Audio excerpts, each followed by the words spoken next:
Hey everyone, this is Tom Salemi. Welcome back to the Device Talks weekly podcast. We have a lot of med tech talk for you this week. In our main interview, we're going to hear from Joe Army, the CEO of Vapotherm, and Alton Shader, the CEO of Viant Medical. This is a bit of a preview for a conversation we'll be having on May 10th at DeviceTalks Boston.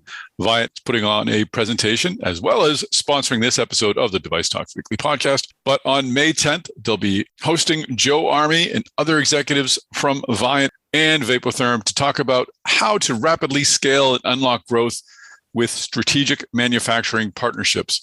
It's a great story of how Viant stepped in and helped Vapotherm solve a problem that it really couldn't solve on its own. So we'll hear more details a little later in the podcast, but do go to DeviceTalks.com to find out more information about the discussion and, of course, to register to attend Device Talks Boston. And, of course, when you register, use the code DTW25. Also on the podcast today, I'm excited to have as our co-host Peter Stebbins. Peter is a former executive of J&J. He and I met actually just a few years ago through Clubhouse and whatnot during the pandemic. But he's been a really great help with the podcast and with Device Talks Boston. In fact, he was able to help recruit our kickoff keynote speaker or keynote interview guest. Peter actually will be interviewing Frank Doyle, who is the Dean of Harvard's John A. Paulson School of Engineering and Applied Sciences. This is really Harvard's first big engineering building or program. But what Frank is going to talk about isn't about the school, but about his work in innovation. He has been a medtech pioneer for a long time. He's worked on the artificial pancreas. He's worked on other devices within medtech. So Peter, who's bringing a great experience, not only as a medtech executive, but also as someone who's working with startups now. He's currently the executive chairman of Nurami Medical and is doing some other work with innovators in the Boston area. He'll talk with Frank about not only where medtech innovation has been, but where it's going. Frank is going to hit upon notes that will be of interest to anyone who's following surgical robotics, anyone who's interested in AI's role in medtech. So it's going to be a far-ranging and far-reaching conversation. I'm looking forward to hearing it. And I'm sure you will enjoy it. So listen to Peter talk a bit about the talk today, about his plans today for the interview. He'll also walk through Newmarker's Newsmakers with us, and he brings some great insights there. But please do come see us all at Device Talks Boston. Once again, go to DeviceTalks.com. You can register for Device Talks Boston, which is happening on May 10th at 11. Use the code DTW25 to save 25%.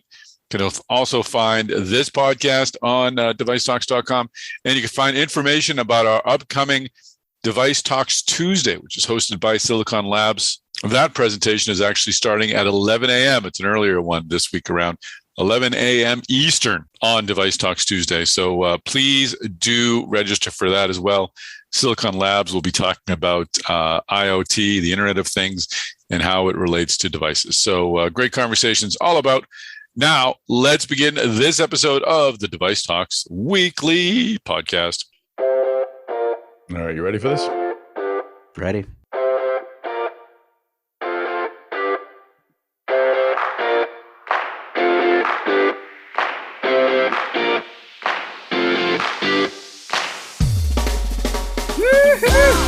Hello, Chris Newmarker. How are you, sir? Doing well. Woke up to a nice snowy morning here in Minneapolis. You have snow? Yes. In Minneapolis? I know, shocking, right? Snow in April. We, our co-host, Peter Stebbins and I were just commenting, we're both in Boston. What a delightful sunny day we have here today. So don't rub it in. It is a good Friday indeed. Yeah. Yes. Yeah. Nice. Exactly. I took the dog for a long walk this morning. I was away at MD&M West all week, so no one else walks the dog like I walk the dog. So she needed a good vigorous run in the woods. So it was a lovely day for that. Glad your dog is happy. That's awesome. My dog is happy. I'm still dragging.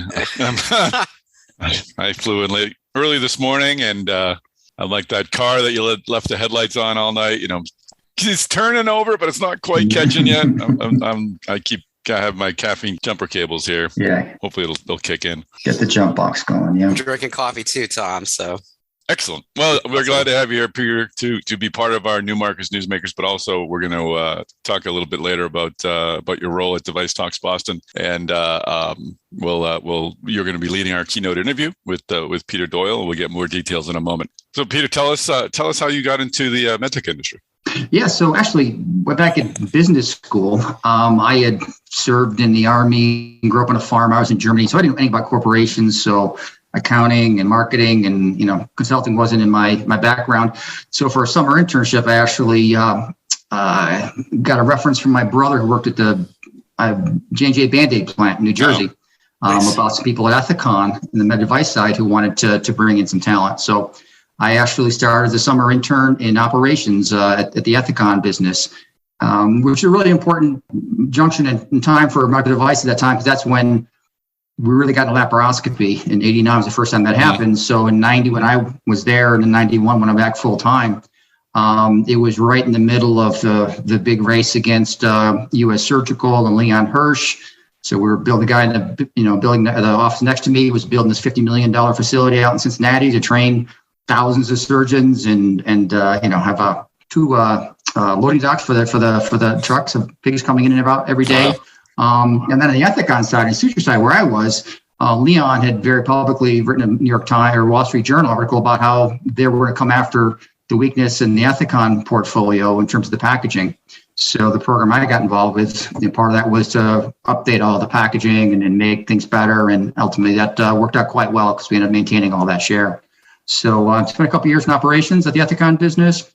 Moved into sales in New York, and that allowed me to get into every different type of surgery, from plastic to ophthalmic to orthopedic. And then, off the races from there, doing, marketing, some stuff in Europe, a lot of business development. So across all the different areas, a bit of surgery, a bit of orthopedics, neuro, and then some corporate stuff, both divesting businesses in the BD side, as well as doing some really early stage investment and partnering at our innovation center here in Kendall Square. That's great. So how did you end up here in Boston, and what are you retired now completely, or are you still dabbling?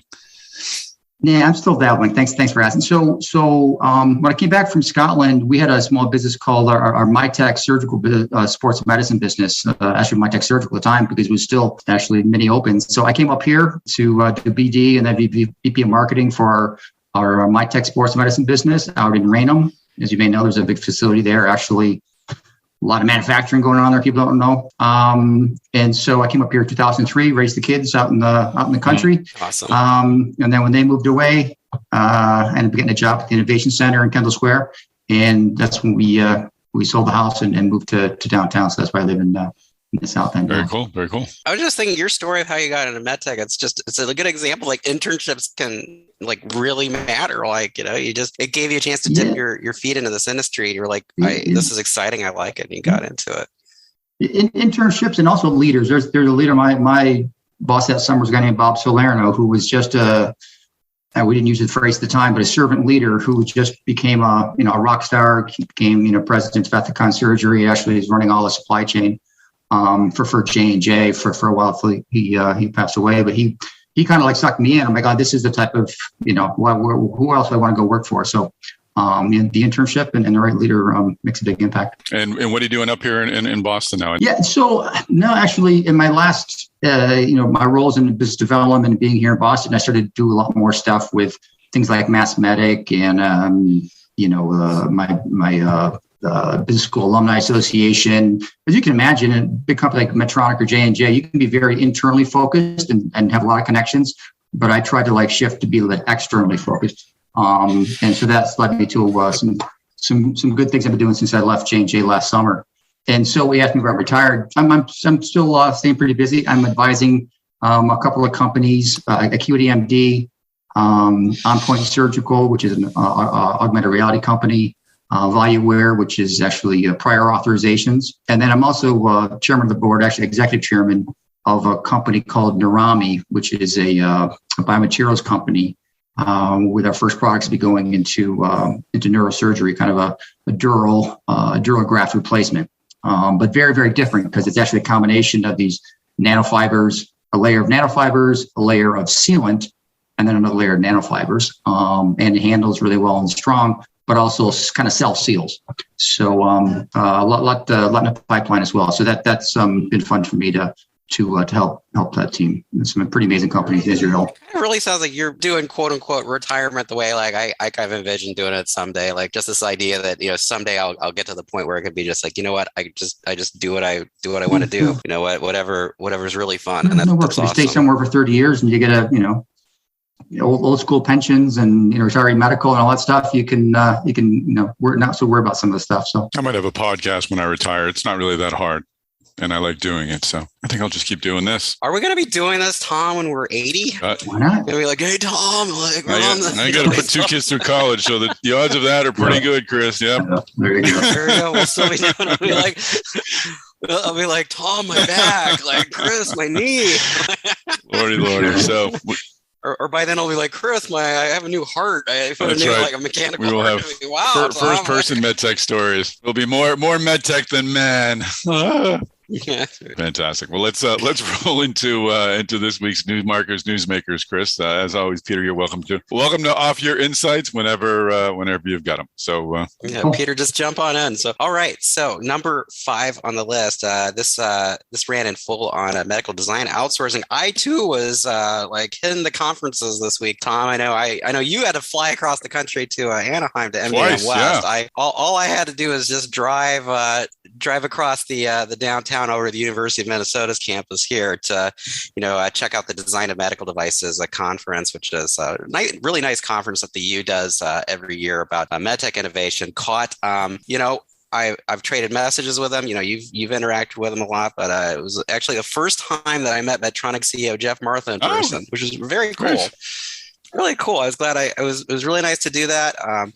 Jeff, repeated that he listens to our podcast, all the time. And hi, Jeff. Yes, I make sure to say that, really it's mostly you, man. It's mostly you, Tom. Like this is you make the magic happen. I'm just glad you let me on here to talk about the news. Nonsense. But what and I have to say, I was very struck by the fact that he would come on like pretty much every quarter. He would make sure he talks to you after his earnings call. I think that really shows the focus on MedTech and getting the message out that Jeff brought to Medtronic. So that's good on him. Well, yeah, and not to go too far down this road, but I'm pretty sure Medtronic Talks, the podcast, doesn't happen without Jeff's interest in podcasts. So grateful for that opportunity. So and, he was mentioning he felt that it was a nice. We were providing a really good information for this nice little audience of MedTech insiders, but it kind of dawned on me, the audience here isn't that small anymore either. I mean, how many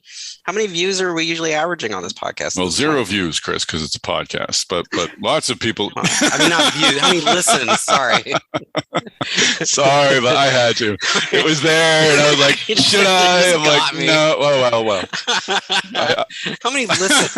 Most of our. That's right. It's audio. Most of our episodes get over 2,000. So it depends, give or take. Yeah, so ultimately, but anyway, to go on, like I wrote an article off his keynote, which is gotten like a really good amount of views, and it was just it was interesting. He was just kind of like doubling down on a lot of the talk we've heard from Medtronic over the years of how they're putting a big emphasis on digital, and I have to say, like even before Jeff Martha, when Omar Ishrak was running the company, I mean, it was actually really cool that the company I think was really one of the first to really like jump in there and say like, no, we're not just a device company. We're making devices anymore. We're actually like, moving into like, the software and services and Martha really thinks all the insights you could gain off of, data and AI off of that, comes off of, people's devices could really help, Medtronic, greatly expand the number of people that they're serving. I mean, he's very ambitious. He wants to go from 72 million patients a year to, 1 billion patients a year. So he's looking at like, McDonald's level of customer, service, and probably a lot more healthier for people than McDonald's. So yeah, it's. I love that metric. He had talked about that on the podcast earlier. It was a number that they had started collecting before he became CEO, and I think he sort of renewed it. But going to your point about the inclusion of technology, Peter, I mean, Hearing similar themes from Zimmer, from DePuy Synthes. We'll have them at DeviceTalks Boston talking about that. We'll have Stryker talking about their acquisitions of Vocera and Gauss, their AI company, how they're all incorporating that into their medical technology or their medtech devices. What does this look like internally? Is this really a transition of a company, of an industry? Speaking broadly about every company, does it really feel like it's a different kind of company than it might have been 10 years ago? To me, there's going to be the difference if it's a chronic care. I think, one of the reasons Medtronic and others got into remote patient monitoring is the fact that they have the devices in there and you're tracking, those patients on an ongoing basis. And it kind of, there's a reason for those patients to get that much. So that was, I think, a really good fit for some of the early technology being associated with medical devices.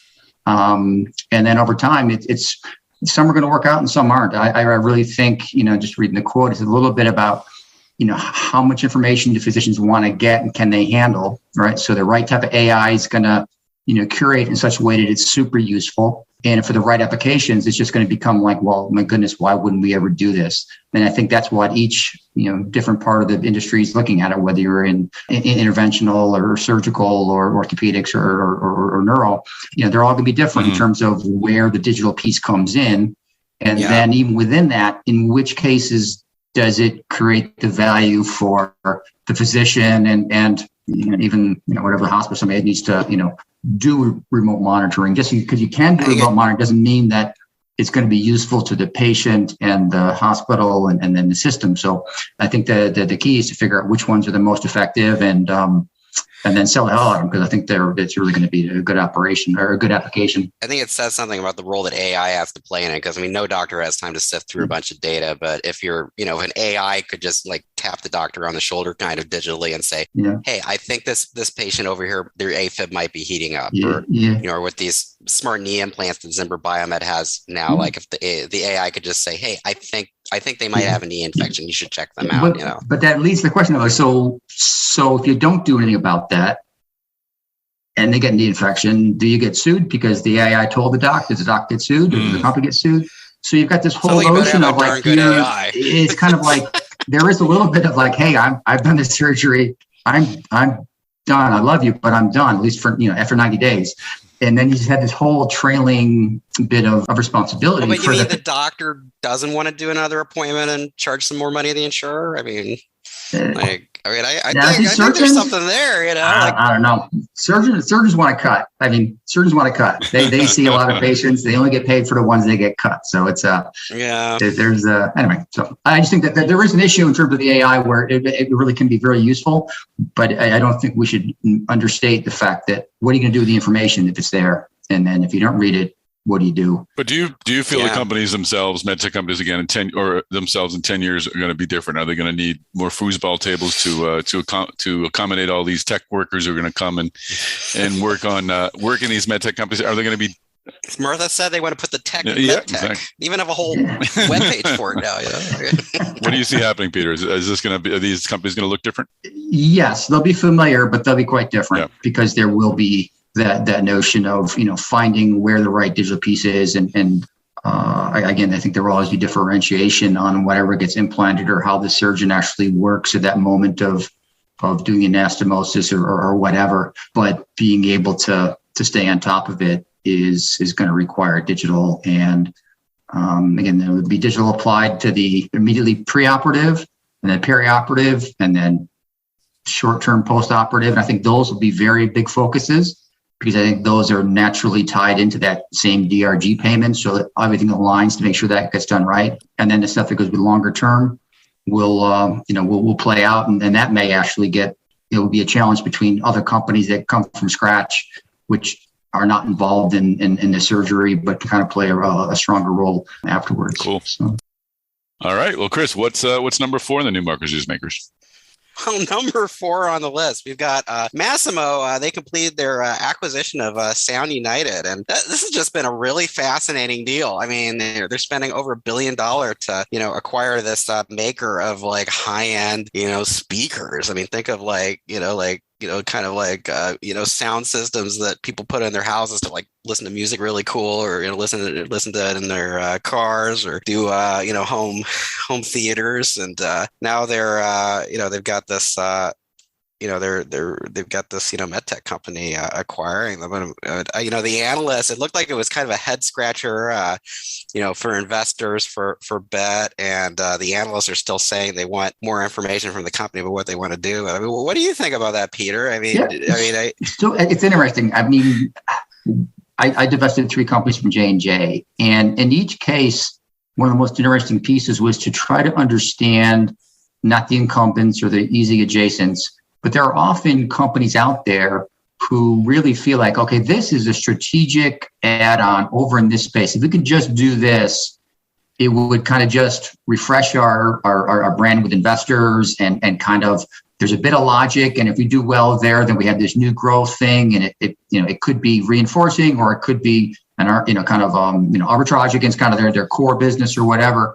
So, and in every case, in each of those 3 cases, there were companies that kind of surprised us in terms of how aggressive they looked at these businesses, even though you wouldn't think about them as being either in the space or even an adjacent. But they go, hey, this is actually, it's a solid, the segment is growing with a good team. We can run it, blah, blah, blah. So I think I'm not surprised that people do this, and sometimes it works out well and sometimes it doesn't. And it sounds like the job for them is to make sure the analysts understand that at a minimum, as a standalone, that company will do well. And then also they get the benefit of some synergy, and also over time, whatever type of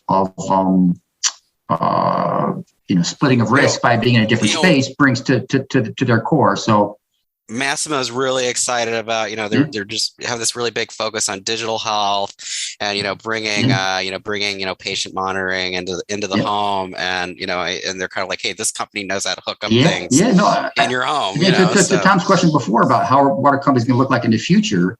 And we saw a little bit indirectly with Stryker, with their, acquiring a company. It's like, okay, in the future, they're like, rather than trying to grow it indoors, let's just, buy a company that has a lot of that talent. And some people who speak that native, and we'll teach them how to speak our native language and make it work. So, it sounds like a talent play as well as a potential strategy on the market side. Yeah. So interesting. Yeah, really. Yeah. Interesting. That's practice, but it could work out well. And it's very common. Maybe you could analyze. I mean, I know the head of Mass Medic who founded DeviceTalks here, Brian Johnson. I mean, he was mentioned on LinkedIn. He was like, hey, you could monitor people's health through headphones potentially, So, I mean, there's all kinds of interesting things. So it'll be neat to, but I wonder what the next, really interesting deal will be that will come along, or why did they do that? That's fascinating. Yeah. No, it's like some Kohler's going to buy one of these big medtech companies or whatever. One of them to kind of bring home healthcare to the home, I was going to mention that as well. I'm thinking if Kohler can look at toilets as a medical device, I guess we could consider headphones to be a medical device. So just as much as a crossover. All right, Chris Newmarker, let's roll on to number 3. I think we have a theme going on there. It seems to be a lot of technology sort of this news making this week. Absolutely. Yeah. I mean, number 3 on the list, we've got Boston Scientific winning FDA approval for image guided software for their deep brain stimulation therapy. So it's the latest image guide programming they have works in collaboration with BrainLab. And the idea here is allowing enabling clinicians to visualize the lead placement and stimulation monitoring of the Parkinson patient's brain anatomy in real time. So it looks like this could just up the game even more with DBS therapy, which is I'm glad to see that we had the neuromod piece there, the Cobman and big fan of the space. I mean, DBS. I'm glad to see more technology going to DBS because it's frustratingly slow in terms of how much that's been adopted and taken off. And I think part of it is just the invasiveness in the placement, and sounds like this is going to give people confidence to do it more quickly and more more precisely, which will give you better results and things like that. So it's another step along the way. I know Mike Mahoney's a big fan of the space, and I'm really glad to see DBS making some progress. I think that the brain is really the next, the whole electrical system in our bodies is still a mystery to us. And I really think the next 20 years, it's really going to explode in terms of our understanding of how all the nerves work from the brain on down to your toes, and be able to really impact that through technology. Right now, we kind of know what could happen, but it's a little bit rough, a little bit black box, and even spinal cord stimulation with Nevro, we got closer, but that was kind of to be honest, a black box, inventor discovery that the fact that high frequency worked. It wasn't like we actually knew kind of like in first principles why it should work. It was like, oh my goodness, that works. And now the whole world is better off because it works. But anyway, I just think over time we'll be able to be more proactive and prospective on technologies as we learn the brain. So I'm excited to see the DBS stuff going. We're going to take a break from New Markets Newsmakers. We'll hit I have number 2 and number 1 a little later in the podcast. But Peter, again, I mentioned up top you're integral in helping us secure one of our great keynotes for DeviceTalks Boston. Be speaking with Frank Doyle III, now of Harvard, but he's been a Medtech pioneer for a long time, and you've really educated me on his role in the artificial pancreas and his work with Insulet. Tell us a bit about Frank Doyle, and what do you expect to be talking with him about at DeviceTalks Boston? This will be our kickoff keynote, so it'll be happening the first morning, May 10th, at the Boston Convention and Exhibition Center. Yeah, no, I think it's going to be really exciting because Frank happened to have been involved 20 years ago, done some seminal work in the area of algorithms and stuff for insulin control. So is involved in multiple companies, include Animas, and I think even one of the other speakers, Insulet, not just Animas, but also Insulet, they're still continuing to use the work of him in his lab. So he's been professor and dean of things for a while, but not in the ivory tower, right? So he's actually been working on helping companies bring things to market in the Medtech space, and has really been a kind of a thought leader in that space. But what makes it interesting about being a speaker at this conference is he's also now the dean of the Paulson School of Engineering and Applied Sciences at Harvard. And you may recall, Harvard didn't used to have an engineering school. They had a division in like 2007. They started to go into it. Frank can tell the story about trying to buy MIT back in the 1800s and all that. But basically, they were really didn't have like real engineering, and they had some science and obviously computer science and stuff. But now they're going all in. And as you can imagine, when you have that type of money coming in, they're catching up quick. So that School of Engineering and Applied Sciences is not just the engineering, mechanical and biomedical, but also he has all of the applied sciences. So computer science, this whole area of AI and data sciences, those are like, you can graduate with degrees in data science and those things there at Harvard in his school. So it's all that stuff is impacting, healthcare, both medical device and more broadly, is right in his bailiwick. And it's really everything to do with MIT, kind of like he does right there at that school. And so if you guys, I know Chris, you're not around, but people from the Boston area, you drive along the Pike, you can see this beautiful new building, 500,000 square foot building, where they kind of had to move away from the old campus, where it's kind of like Hogwarts type of buildings. It's a beautiful building, right? But it was, you could just see now it's this 8-story beautiful building with a big maker space, and you're getting good funding from strong people. So that it's a really, and also I should say one last thing about this conference. The conference is, Medtech, which is great, but also there's going to be the Medtech Innovator, panels there. So there's a lot of people coming out of his school that are doing startups, and it's right across from the Pagliuca Harvard Life Lab. So they're doing a startup. There's also, if I understand right, concurrent with us and people who come to it, there's a healthcare robotics program conference going on at the Boston Convention Center the same day. So you basically have two different, different conferences, both of which should love to hear a rock star like Frank talk about robotics, AI, controlling devices, regulatory paths, all that stuff. So it's a great pairing with the Robotics Expo and the Healthcare Robotics Engineering Forum. So we'll actually have 3 events going on at the same time. I was just saying the other day on LinkedIn, I'm really looking forward to that talk. It's going to be neat to hear what he has to say. And we were talking about neuroscience before. The Science and Engineering Center houses the $500 million Chan Zuckerberg initiative for neuroscience AI. Correct? Yeah. So they're doing that. And again, also at that school, people from there, they can work with the MIT program for health sciences. A lot of people kind of come out of that program, as well as they have a program for systems, synthetic and qualitative biology. It's kind of the really cutting edge stuff they actually do at the medical school. So, what they're doing there is pretty cutting edge for healthcare. So it's really nice to be able to introduce him to the community, because, as I said, it's been, I won't call it stealth, but basically they didn't used to have an engineering school.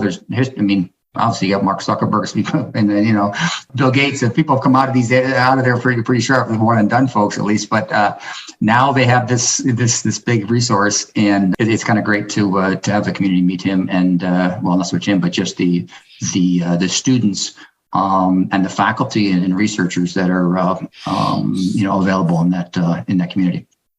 And we can stop talking about Stanford all the time. Yeah. Enough. Yeah. I'm a Boston guy. Let's start talking about some local schools here. Yeah. MIT we've got, but now we have Harvard too. So just wrapping that up.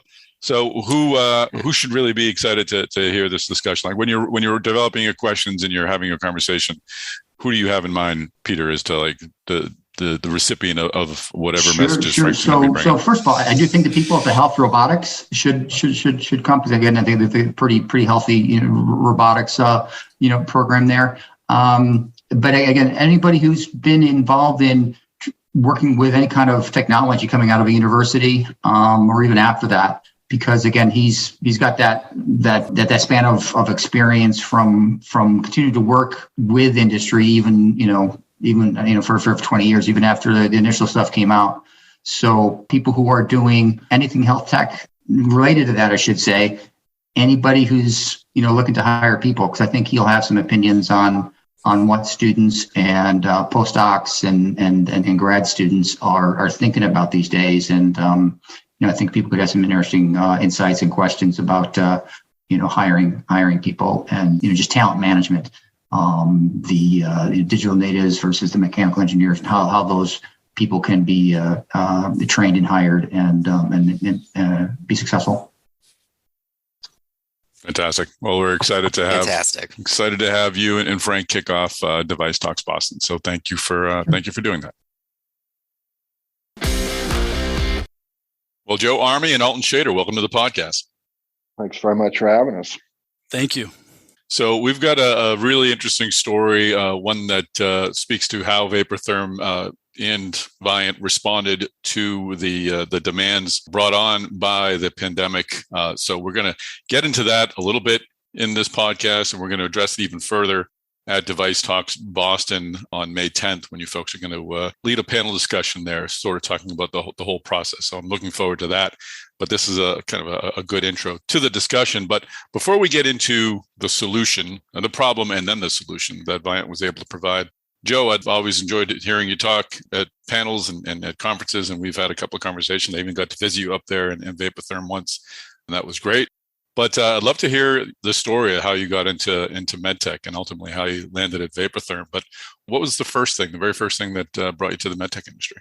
Well, that's a good question. So I was working as a consultant in Philadelphia for a giant consulting firm, and my mother ended up getting lung cancer. And she had end-stage lung cancer, and that tumor had wrapped around her aorta.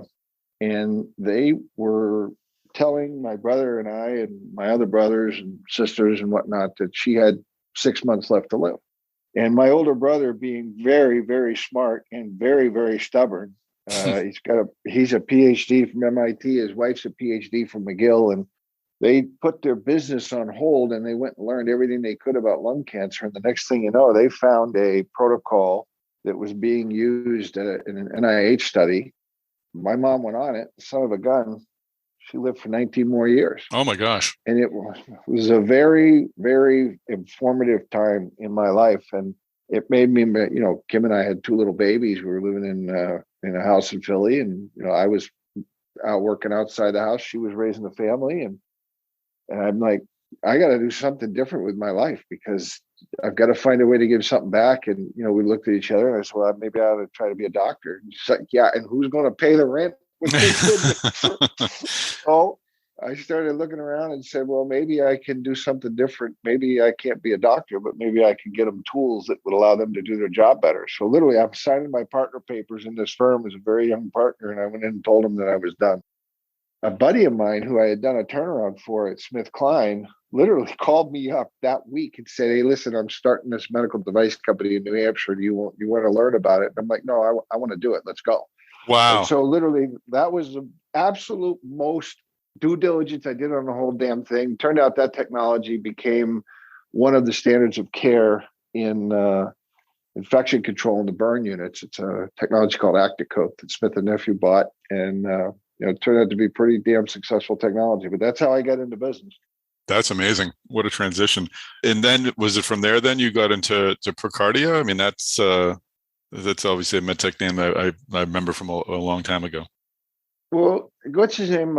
Kevin Spring had introduced me to Nancy Briefs. Mm-hmm. And, I was doing some work for Nancy as a, like a run-a CFO kind of deal and just helping her get set up in the early days of Procardia. But quite honestly, I am not a PMA person. I like building, revenue and patients and customers and manufacturing. And so I had helped her locate and recruit a great guy named Chris Joyce. And Chris came in as the CFO of Procardia.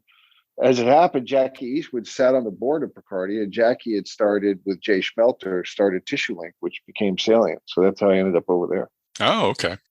So by saying you're not a PMA guy, you're not in for the long clinical regulatory slog. You want to be out there creating businesses?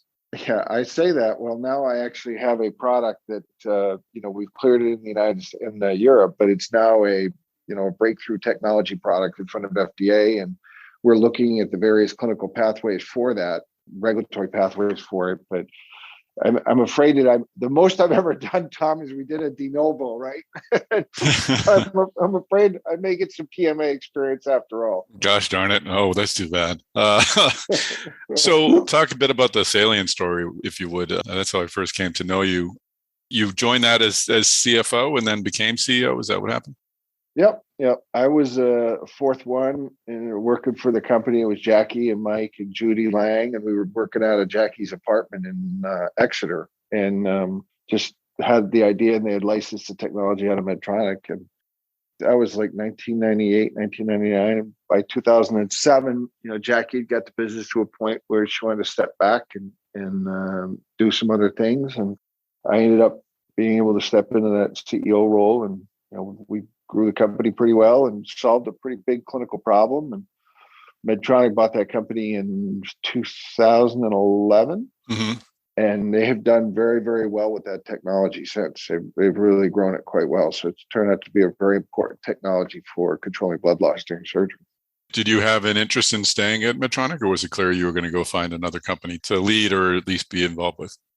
Well, it's kind of funny. I had a bunch of Medtronic guys on my board. Win Wallen was the former CEO of Medtronic, and Gary Ellis was the current CFO. And Gary pretty much knew that there was no way in hell that I was going to be able to fit into a Medtronic type situation. So I lasted 30 days. My field organization put together an over-under bet on it. I can tell you that.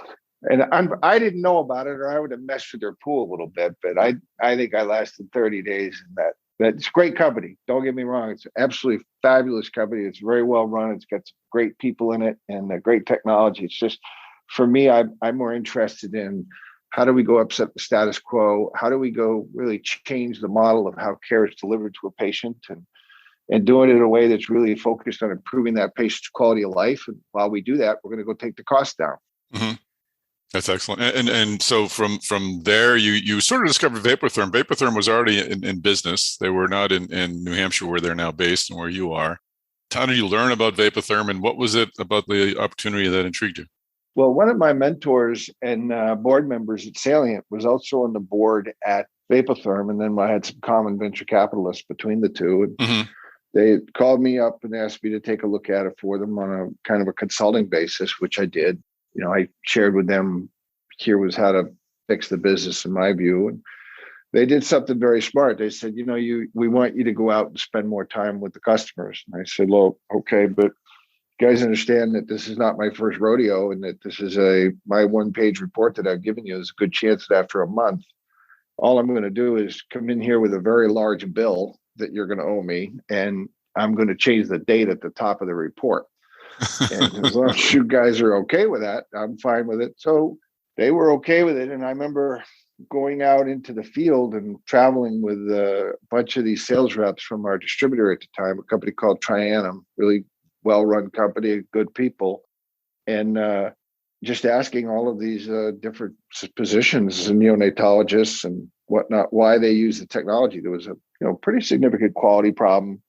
Company was coming off of a pretty major recall, a la Physio Control, where in 2007 the technology was completely off the market for 15 months. And remember, Vapotherm invented the entire category of high flow nasal cannula. This is all we do. We've invented the worldwide category. This is Bill Nyland and June Cortez. They did humanity a huge service by inventing this technology. And we've then refined it into a higher form of high velocity therapy, which you can use to actually both clear the oxygen in a patient, but you can also ventilate a patient with this technology, which is absolutely remarkable that you can ventilate a patient with nasal cannula. So I ended up becoming very intrigued with the idea because the only way that you could really ventilate a patient in respiratory distress prior to that is with a positive pressure device like a BiPAP or CPAP type device. And if that didn't work, then you would have to go to a mechanical ventilation platform. Over the years, we've done a lot to, improve product quality, improve the product design, bring manufacturing in-house, reignite the product portfolio. And so we were able to launch 1 to 2 new products each year and then build a pretty robust body of clinical evidence, which that's where I got my de novo experience, where FDA created a whole new technology or product category for this technology, where our labeling is very similar to the BiPAP folks. Right now, we're still the only technology in that category. So, it's been a very interesting ride to see this company grow as much as it did prior to COVID, being able to, take the company public. We have an idea about how to really build this out.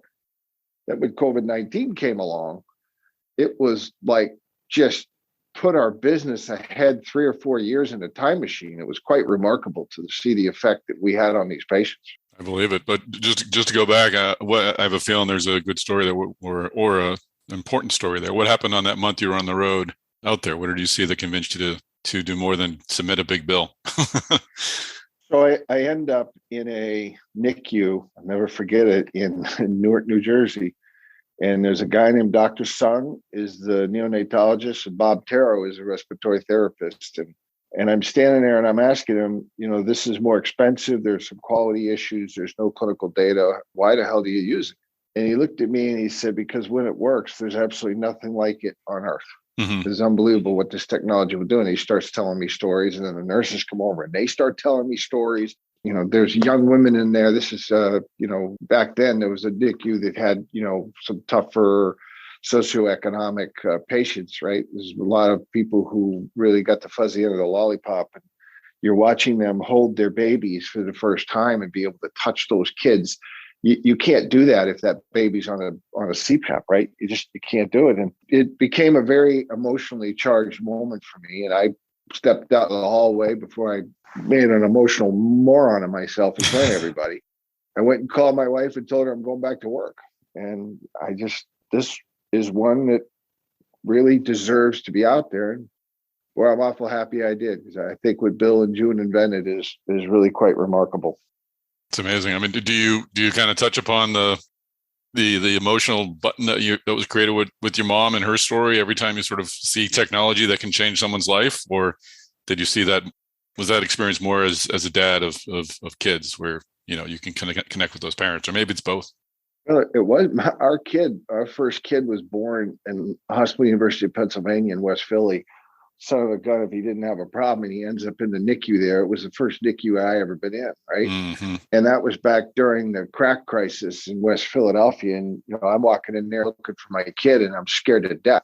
So being in those NICUs brought back a lot of that memory of seeing Matt. But, my mom also, as she continued on, her cancer reoccurred. She also had COPD by that point.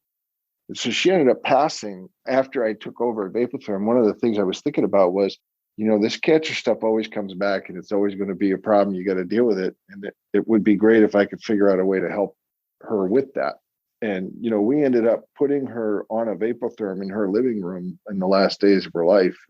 Well, I'll never forget that. You put morphine under your mom's tongue. It's something you will never, ever forget.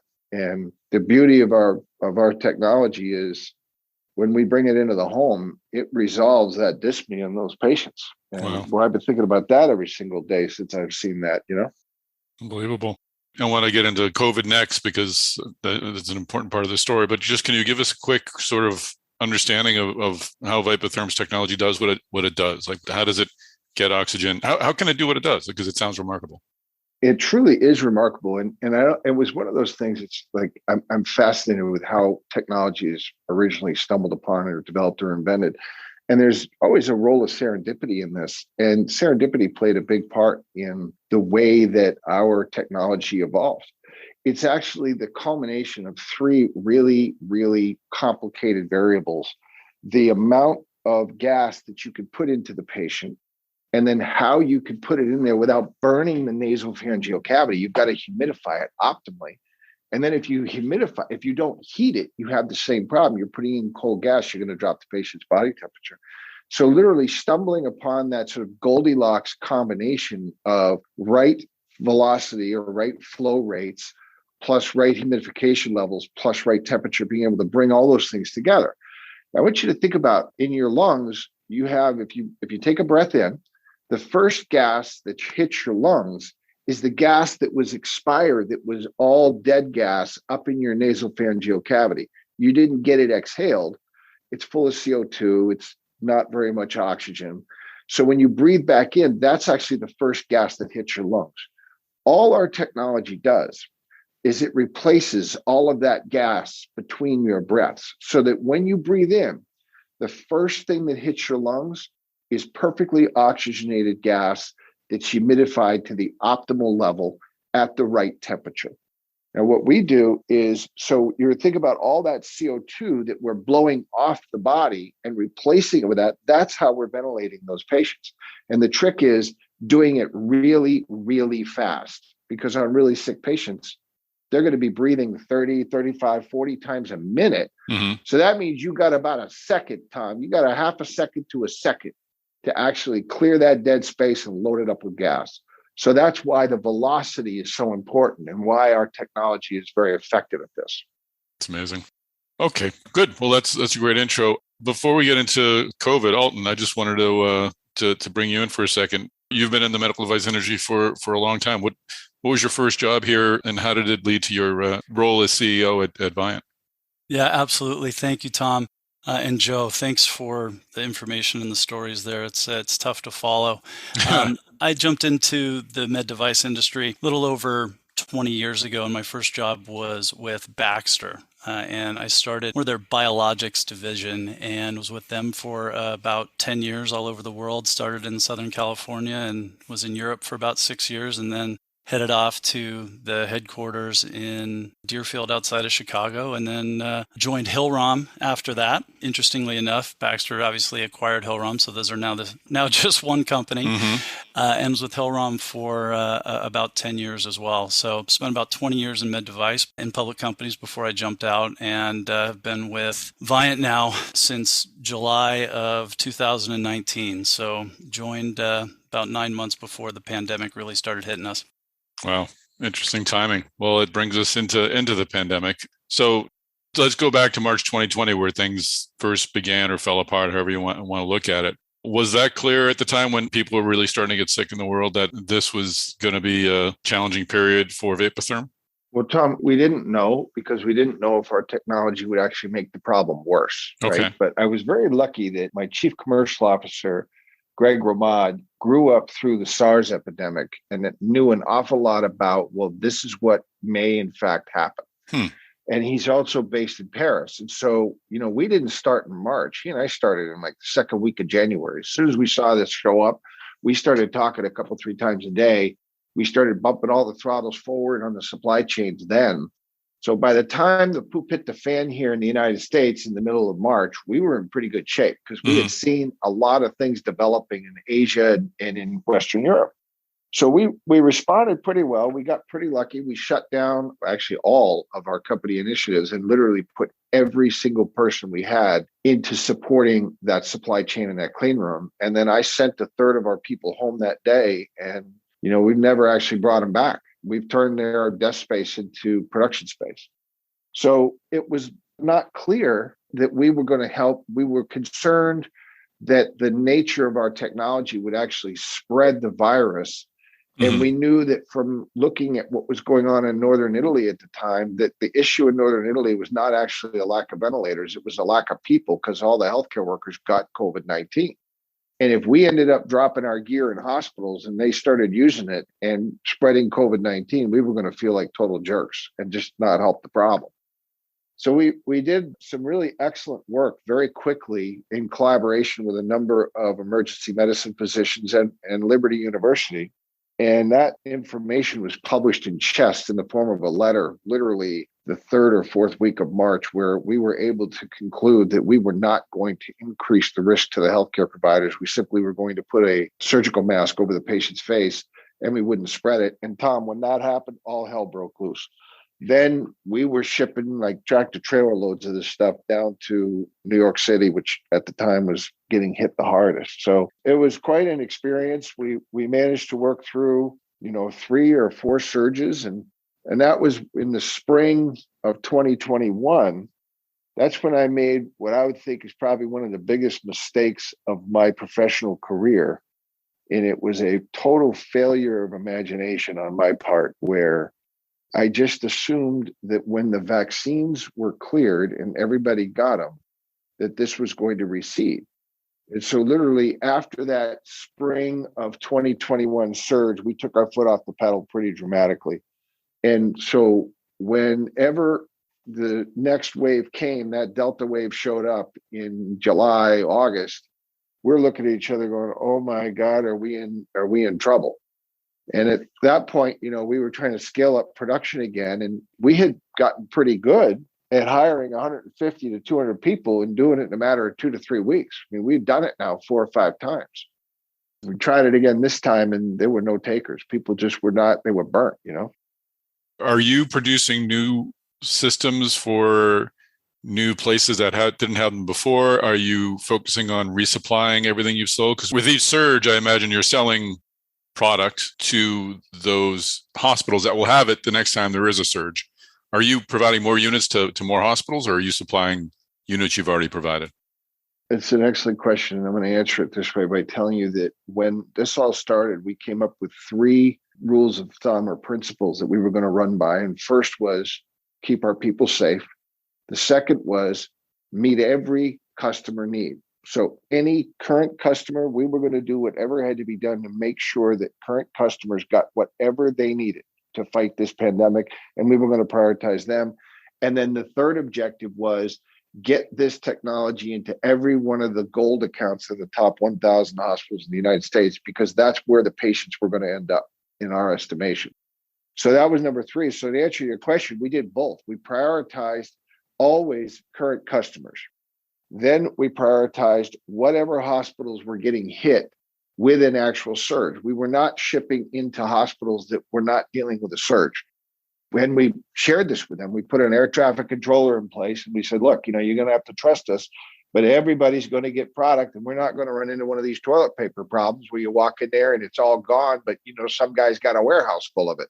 If we just be smart about this and only send material to where that's needed now, everybody will be fine. And actually that worked out remarkably well. And our customers were very appreciative of that once they believed that's what we were actually doing. Mm-hmm. It took a little bit of time for them to understand that when we told them we were going to do it, that's what we were going to do. So we're in spring of 2021. The surge is happening despite your and my hope that the vaccines would tamp it down. What was next when you weren't able to find people? You mentioned before I pushed record that you were in parking lots handing out flyers and $3,000 signing bonuses, and you were still having trouble. Well, we actually did two things. One, the guy who runs the digital business had built a very strong relationship with the Creek Indian Nation in Oklahoma. And he went out there, and as luck would have it, the woman in charge of their employment agency, her husband had died about 3 months ago, 3 months before that from COVID-19. And he told her, listen, we need as many people as we could get from the reservation to move to New Hampshire and go live in a hotel and go build product for these patients. Wow. Because just prior to that, I was telling you the story. We were trying to hire these 150, 200 people, and I'm having no luck. We're 3 weeks in, and we got like 12 people hired. So it's literally a Monday night, and I'm standing in the Walmart parking lot in Portsmouth, New Hampshire, with a stack of flyers in my hand, offered $3,000 signing bonuses and $25 an hour, shaking everybody's hand coming out of the Walmart trying to hire them, and I struck out. So that's when we knew we were going to be in trouble, and that's when we pulled the play where, my wife rented a couple of hotels here on the seacoast. We flew those guys in. We brought in 70 or 80 folks from the Creek Nation. Could never, ever think of enough. But that wasn't going to be enough. And that's when we realized, we need some help. And fortunately, we have been having conversations with Alton and Andy Redding is another guy on his team that we know. We had actually been looking at the idea of bringing on some additional manufacturing capacity. Now, I have to tell you, by way of background, I am not a particular fan of contract manufacturers. I've never had a very good experience with them. And, it's just not something that I like. It's like, I don't like distributors very much, and I like direct salespeople, and I like my own plants. But, no offense taken, Joe. No offense taken. Well, I tell them that only because you just need to know my going in frame of mind around this is probably not the most forward leaning you've ever seen, right? And we got lucky where our teams had really kind of clicked. Fortunately, I had nothing to do with it, right? So my whole view of the world wasn't doing anything. John Coolidge was really the guy who was making all this happen on our side. And we had already had a team go down to Mexico and do a quality review, and Coolidge and Sean and Andy and whatnot were working through, the financial terms. They get it all set. And we literally said over a weekend, Coolidge and I are tired of each other going, we got to do this. And so literally we call up and we tell them we got to go. We don't even have a contract in place with these guys, right? And we go to work, and literally 2 weeks after telling them that, they had already been in our plant. They took our production lines down, got them on a rigger, got them moved to Mexico, got them back up, ran full validations, and we were shipping product that was saleable. Did the whole damn thing in like 2 weeks. Never seen anything like it. Never seen anything like it. So, Alton, is this something that you do typically? Walk me through sort of your side of things when you were initially working with Vapotherm, and then when they rang the bell, what happened next? Well, absolutely. Well, first I'll tell you, Joe and I go back a few years, as when I was at Hillrom, he and I and Andy Redding, as you mentioned, our chief commercial officer here now at Viant, had a number of conversations with him back in 2018. So when I learned that the Viant team was talking to the Vapotherm team about a potential outsourcing opportunity, I already knew about Vapotherm. I was already aware of the impact that Vapotherm had on patients and the clinical outcomes. And I'll just tell you that I told our team, I said, hey, we got to get this. We got to work with these guys, because there's nothing we love more at Viant than being a part of the solution to deliver a life-saving therapy to care teams and to patients. And that is exactly what Joe and the Vapotherm team were looking to entrust us with. So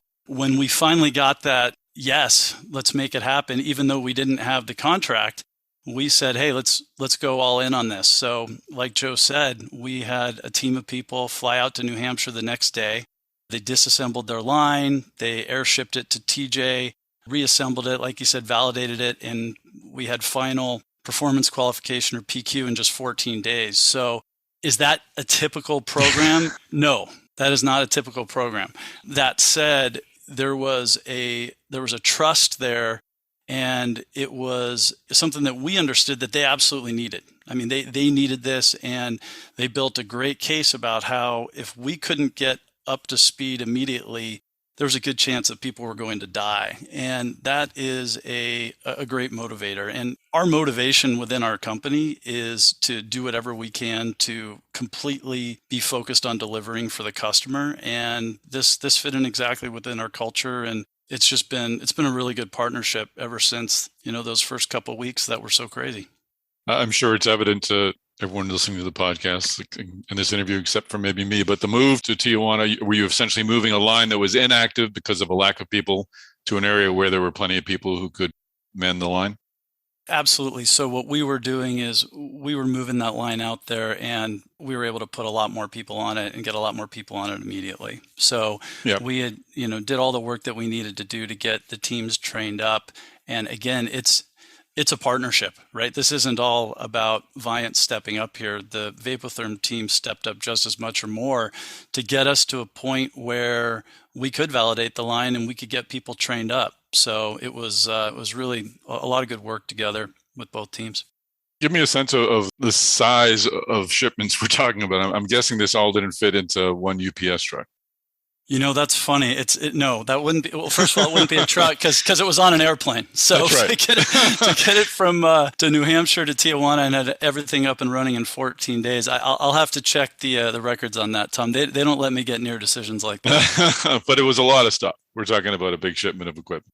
Absolutely. And anyone who's moved a line before, they understand. And there's a reason that people don't like doing this, right? I mean, it's complicated. It generally takes a lot of time. But again, the collaboration between the two teams and a lot of prep work by the working teams, even before we got an agreement, was critical here to delivering. Interesting. So, Joe, the line is packed up. It's moved to Tijuana. What was next from there? How soon are they turning out product? And how was it sort of managing a line that was not under your own roof? You mentioned that you didn't use the term control freak, but you like to be in control. You like to know it's yours. How was the relationship knowing that the line was a continent away in Tijuana? Well, it actually is not us running it. Yep. For us to be comfortable, it was literally about Sean and Alton and Andy. And knowing that when they gave us their word and they know what we do, and by the way, we actually have a huge business in Mexico too, right? So the people who were building our product in Mexico, we were making it clear to them that they were building for their country people as well. Mm-hmm. So, it wasn't us running that factory. It was those guys. And it was being comfortable to trust them and have them look you in the eye and go, we will die before we will let you down. We will find a way to win. And, there's not a lot of people like that on planet Earth who, when they say that, you're really going to believe them. Well, I believe these guys, they've delivered. But, that wasn't enough. Just moving one production line. If you think about it, we had other production lines, but more importantly, we had component lines in Exeter where those were the only places on Earth where you could make those components. And, we were having the same problem staffing those too. So as soon as we moved that first disposable line down, right behind it, we moved the delivery tube line and got that set up and running. We wanted to duplicate capabilities everywhere. Then we moved another disposable line. Then we moved another delivery tube line. Now that we're set up, we're looking at the long term and we're looking ahead. Viant is going to build every single disposable that we're going to make for that precision flow platform. And we're going to focus our team up here on really building the capital equipment and on building the disposables for the next generation platforms, for our latest and greatest. Mm-hmm. Because that install base right now is 35,000 of our systems around the world. And on a normalized basis, those things will generate, a couple of disposables every month. Historically, that's where we've been. So you start to do the math on that. Our goal is over the long term to keep our Viant partners pretty busy and then look for other places where we can collaborate together. But was this the plan when you initially had reached out to Viant? Were you going to get to this place eventually, but maybe it would have taken a couple of years as opposed to a couple of weeks? Yeah, 5 years, right? 5 years. We're talking about like a 5-year type thing as opposed to 2 weeks. And then he didn't even get to the good part yet because we had one set of production tools. And we were looking at Sean and at Alton and Andy and go, guys, this is the problem. We now need you to activate your network and we need a set of production tools. And oh, by the way, we need some soft tools and we need them in a time frame that's absolutely undoable. And we know that, but you got to find a way to do it. And that was all being done in Singapore and China, my goodness gracious, the complexity around that was just unbelievable. And yet they got it done. It's amazing. So, Alton, what has this experience been like for Viant, and sort of what lessons have you taken out of it? Has it impacted how you're working with other clients going forward? Yeah, we've definitely learned from it. I mean, we always try to be as, again, focused on the customer as possible. And when a customer tells us, hey, this is a need, and there are patients on the other end of this product who absolutely need this and it's essential for their life, then we're going to do everything we can to meet those needs. What this has been great for, though, is Joe said it. The first few meetings we had when the Vapotherm outlined timelines, we had a lot of doubt. We had doubt that we could deliver, and obviously it's a good partnership, so we push back, and then they push back, and then we push back, just how that thing goes. But you've got the need. Innovation really pops up, and our teams came up with some really good ideas, called on favors, did everything we could to figure out who the right suppliers were for us to work with, to ensure that we could get the tooling, ensure that we were, again, working with some incredibly smart and good people at Vapotherm too, to speed everything up as well. It's given us and our Tijuana team the confidence that we really can sometimes do the impossible here. And I've just been really proud of our team and really proud of the partnership and how strong it's become in a very short amount of time. Great. And Joe, final question to you. How has this affected Vapotherm? You mentioned earlier on that you're now got some new innovative technologies. You work on new products. Is this freed Vapotherm up to grow in a different direction? I think it's freed us up to do things that only we can do, right? I think we were pretty damn good at making disposables. I mean, like really good. But I think Alton and his team are going to be better because it's all they do for a living, right? Coolidge runs a really good clean room. But think about it. When you're a company of our size, you really got to put every dollar of capital you have on those things that only you can do. So, for example, we still make our medical grade humidification technology here in Exeter, and we always will because it's highly proprietary. We will be focusing our production teams on we call it the HVT 2.0 system. And then, we're working on a home platform, as we've described on our earnings calls. Those technologies are going to be built here. But, if you think about it, once they get to some volume, we need to go give it to people who have the experience and the knowledge and the systems to really handle very high volume disposables. And I would imagine at some point we might even look at that with capital, but we have a very talented workforce in Exeter. We're very lucky to have them, and we want to make sure that we're continuing to challenge them with building really, really cutting edge technology. At the same time, though, making sure that they're doing the things that only they know how to do, and taking Alton's team and putting them to work at the things that they're the very best at. And I think that works pretty good.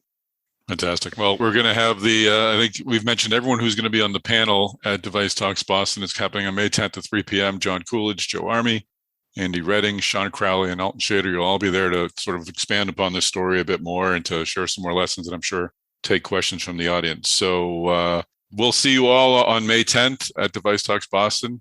And Joe and Alton, thanks for joining us on the podcast. Thank you. Thanks, Tom. Once again, thanks again to Viant for sponsoring this episode of the Device Talks weekly podcast. If you want to find out more about how Viant helped Vapotherm, you need to be at their discussion. It's happening at 3 p.m. on May 10th. The title is How to Rapidly Scale and Unlock Growth with Strategic Manufacturing Partnerships. It's featuring John Coolidge, Vice President of Operations at Vapotherm, Joe Army, Andy Redding, the Chief Commercial Officer at Viant, Sean Crowley, the Chief Operating Officer at Viant, and Alton Shader. So go to DeviceTalks.com for more information about their session. And if you want more information about Viant, go to ViantMedical.com. That's VIANT medical.com. All right, Chris Newmarker, what's number 2 on the Newmarker's News Markers list? Number 2 on the list, we've got GE Healthcare and Elekta. They're collaborating to expand, precision radiation therapy access. And to me, this really seems like a response to Siemens Healthineers acquiring Varian Medical Systems last year. It was a $16.4 billion deal, and just create this the merger just created this really huge comprehensive cancer care portfolio. And, I think what we're seeing here is, GE Healthcare, they need to make sure their portfolio is more, comprehensive. And so they've got this partnership going now with, Elekta, this, big, Swedish, oncology tech company. So yeah, just more competition in the space, I think. Yeah, no, it's good. I mean, my take on it, there's multiple ways to do things, and I think Peter Arduini came in there from Integra, and if you recognize, probably started before he came in, but the notion of we need to have this partnership, we need to have something, and sometimes you buy the cow, and sometimes you don't need to, and I think depending on how they execute it, it could be as effective as having bought Varian. Would you see? I mean, I think strategically you could argue both sides of it, but I think if the technology is good and the integration is good and the need is out there, they could be quite successful without taking on all the rest of the liability or whatever, the risk of going for the full acquisition. So Peter's a sharp guy, so I'm sure that they'll do well with it. I thought it was interesting. The agreement is non-exclusive. So, so maybe that could be actually like an advantage, versus being like, well, we don't want to do business with you because you're part of GE Healthcare now. Like, it's like, well, no, we're doing our thing. They're just good friends, It depends on your corporate value. The corporate intent is the intent to have a better, more competitive suite of products in the hospital. Or is it, well, I need to get more revenue onto my bottom line, and to get the revenue, I need to actually buy all of Varian, and it just it's a very much a financial thing of like, okay, now I'm all in, and then there's all these good and bads about how you change your balance sheet and your income statement when you acquire. In terms of how you actually operate in the field, it may not matter. I mean, it's kind of like getting back to the Ethicon story. I mean, both of us, and I'm sure U.S. Surgical Committee looked at buying Olympus and Storz as partners. But at the end of the day, we just needed to be partners such that the customer experience was good. And as long as you stay, as good as the customer needs, the rest of it's just a financial thing. So I'll be curious to see what happens. Yeah, so Siemens Healthineers went the M&A route with Varian, while GE Healthcare went the partnership route with Elekta, and we'll see how it plays out. How should we look at GE Healthcare now? I mean, GE's obviously gone through a lot of changes, spin outs and such. They're going to be going standalone. Do we see this as? I mean, it's ridiculous, I think, to say emerging or anything like that, but they're certainly more active. I think standalone, they'll probably be more focused. Do we see them as a rising power or a continuous power? How do you view GE Healthcare? Yeah, no, I see them as a continuing power, because I think what you'll see is they will now have, from top to bottom, they will have more of a gut sense of everything that's going on in the space. Mm-hmm. Where if they're part of a larger conglomerate, that manager knew it, but by the way, he or she may have been at trains a couple of years before. So it's kind of hard to be that expert. So I think they'll have that gut sense of the business. And then also something happened with Siemens and Healthineers. Sometimes they'll know, okay, you know what? We need to do something big because, we don't have everything that doesn't fit or whatever. So they'll have a bit of a more of a core sense from top to bottom of what's going on, which I think comes back to help them on the talent side in terms of being able to have people work there who, will, feel like their expertise is going to be valued because it's really core to the overall business. So I could definitely see them starting to acquire after Arduino's had a little while to kind of, figure things out. But I think they'll probably strengthen in the space. Great stuff. All right, Chris Newmarker, bring it home. What's number one on the Newsmakers list? Number one on the list, we've got FDA clearing a AFib algorithm for Fitbit, which is now part of Google. They bought it last year for $2.1 billion. But yeah, Fitbit's going to have AFib identification, and they're talking about this being available to U.S. customers in coming months on a range of heart-enabled devices. And it'll be interesting to see the one I've got here on my wrist gets it too. So it's wow, like Fitbit, kind of like this consumer health fitness company, but maybe they might be able to track down some undiagnosed AFib. Do we have a sense of how that compares to the Apple Watch's AFib detector? I wonder. my suspicion in this space is they're all going to get better. So it doesn't really matter where it exactly stands today, other than your decision to go buy or not. It really comes down to, like, I think, of like how well will Google, execute on taking this forward and doing things, better and differently than Apple. Because I think, they work, but this technology is, as a space, is such that every year there's going to be something you could do better and better. And then part of it has become more the back end. Where do you actually, feed it to, and who's kind of, we go back to this AI discussion of like, how is it actually going to be, signaling to whom about what, and what are you going to do about it?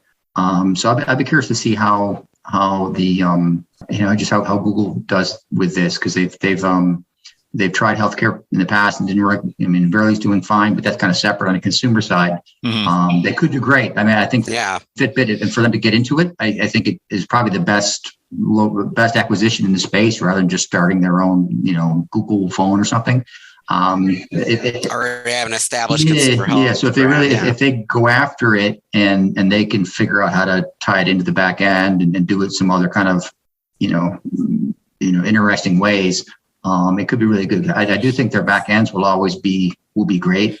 But they got to figure out how to deal with the consumer and kind of get people off your Apple Watches. I think your question is right, Tom, is, it was kind of like, whatever, iOS versus Android, right? And it's, it just needs to be good enough. And then you got to figure out, okay, as it gets, deeper and broader, how's Fitbit gonna play out? I wouldn't be surprised if they use Fitbit for a sub brand and maybe another one, a little bit different. But I think it's good for the world, because the more people who are trying to help us with our health, we'll spend some of these billions of dollars getting spun off from other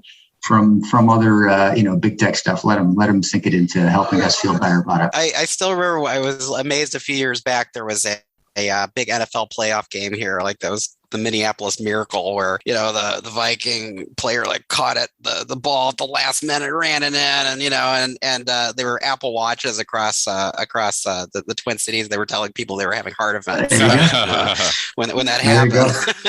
Yeah. Well, actually, when you mentioned that heart attack, I thought you were going to go like, there's this company Whoop, which actually they have the personal thing, and they were actually started. And it was very much done just with professional athletes, and actually with the trainers of professional athletes. And so now they went at it from a very different perspective. So I'd be kind of curious where those two meet, because they have an excellent personal fitness device on your wrist, but it's kind of starting at the highest end, kind of even above an Apple Watch, and now is going more broadly, and it's got a service with it, like Peloton or whatever. But it'll be interesting to see how those markets kind of come together, in terms of that Whoop has things that that it's going to tell you around your sleep, and other things that right now Apple and Fitbit are far from getting. So I'd be curious to see how it gets there. And again, that was developed with these professional athletes and their trainers. Very cool. Well, we're headed in the right direction for sure. So excellent. All right. Well, Chris Newmarker, now is the time we tell people where to find us on social media. Where are you out there? I am on LinkedIn, Chris Newmarker, just like a new marker. I am on Twitter, at Newmarker. Always happy to talk to people. And I normally we let our guests go first. Peter, as I mentioned at the top, I think you and I connected on Clubhouse. Where are you out there? Are you doing social media stuff? Yeah. So I'm doing stuff on LinkedIn and on Twitter. I don't know if Clubhouse really hasn't quite taken off the way that I would have thought. So I was like, I tried it. I don't have enough time for that. Yeah, I tried to drag Chris into Clubhouse, and he wisely resisted. And then after a month or so, I was like, yeah, he's right. I'd like to at least still try to read books, please. Where are you on Twitter, Peter? I think I'm P. Stebbins at Twitter. So P. Stebbins on Twitter. All right, excellent. Well, I am at Medtech Tom on Twitter. I'm on LinkedIn, Tom SALEMI, and that's it. Folks, could do us a favor by subscribing to. Oh, actually, sorry, Chris. What do we want folks to do? Let me push the button. Ready? Go. Like, follow, subscribe. You just Venmo me as well if you want. That's right. What's your Venmo? If anyone wants to send Peter money, he's fine. He'll accept that. We'll offer commentary for Venmo. Yes. But fantastic. All right. Well, like, follow, subscribe, share this podcast, subscribe to this podcast. channel, you'll get this podcast, Intuitive Talks and Stryker Talks. Subscribe also to the Medtronic Talks podcast that we talked about earlier. It has its own channel. That way you'll be neck deep in medtech insights and information. So it'll help you do your job better and listen to some really cool, interesting people. So ain't nothing wrong with that. And other than that, yeah, please do share this podcast on those social media channels.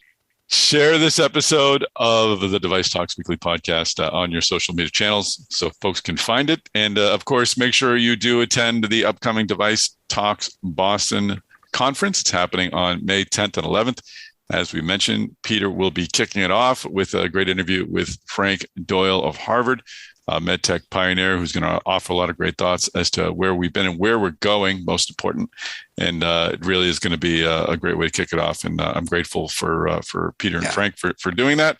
And you can register by going to DeviceTalks.com. Make sure you use the code DTW25 to save 25%. And while you're there, considering registering for Device Talks Minnesota, which happens on June 6th and 7th. And the snow will be gone by June 6th and 7th, Chris. Yes, Can you June promise? is, I think, one of the best months we have in the state. Right. It is a great month in Minnesota. Seriously, it's awesome month. Right. Like, it's just great. I love it. Sunny, good temperature. And it's a couple of weeks before the black flies come out, right? The black flies can be an issue. Not so much in Minneapolis. Yeah, but north you get outside. the black flies. Though I did hear that the black flies are what pollinate the wild blueberry bushes up north. So, they play a role. They're good. It's fine. I was like, there's a positive to everything. Like, it's I'm glad you told me that. It must be the same up in Maine too, because they have both blueberries and black flies. And I'm a big fan of one and not the other. So it's sad that something so annoying has to allow something so wonderful to happen.